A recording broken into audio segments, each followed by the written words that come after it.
جب آپ تہجد میں نہیں اٹھتے، جب آپ تہجد میں اللہ کے سامنے کھڑے نہیں ہوتے، آپ کیا سمجھتے ہیں؟ آپ خود نہیں اٹھے؟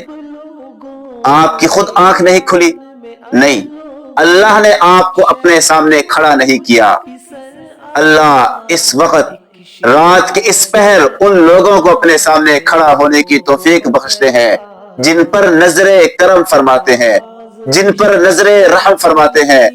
دیکھو نا کتنا پیارا وقت ہوتا ہے، ساری دنیا گرم لحاف اوڑے سو رہی ہوتی ہے، اتنے میں اللہ کا ایک لاڈلا گرم لحاف چھوڑ کے اٹھتا ہے، ٹھنڈے پانی سے وضو کرتا ہے اور اللہ کی دربار میں حاضر ہوتا ہے اور دو آنسو بہا کر یوں کہتا ہے، اللہ میں تھک گیا ہوں، دنیا کی آزمائشیں ہیں، تکلیفیں ہیں، پریشانیوں میں گھرا ہوں، اللہ کرم فرما دے۔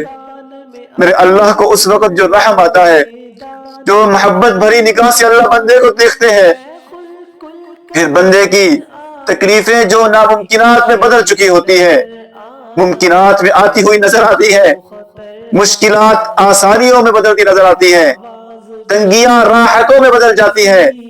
ارے دوستو، دسمبر جنوری کی ٹھنڈی اور لمبی راتیں شروع ہیں، ان کو غنیمت جانو، رب کو راضی کرنا سیکھو، رب کو راضی کرو، رات کے آخری پہر میں اٹھو، خدا کی قسم وہ مان جائے گا، وہ ہے ہی ماننے کے لیے۔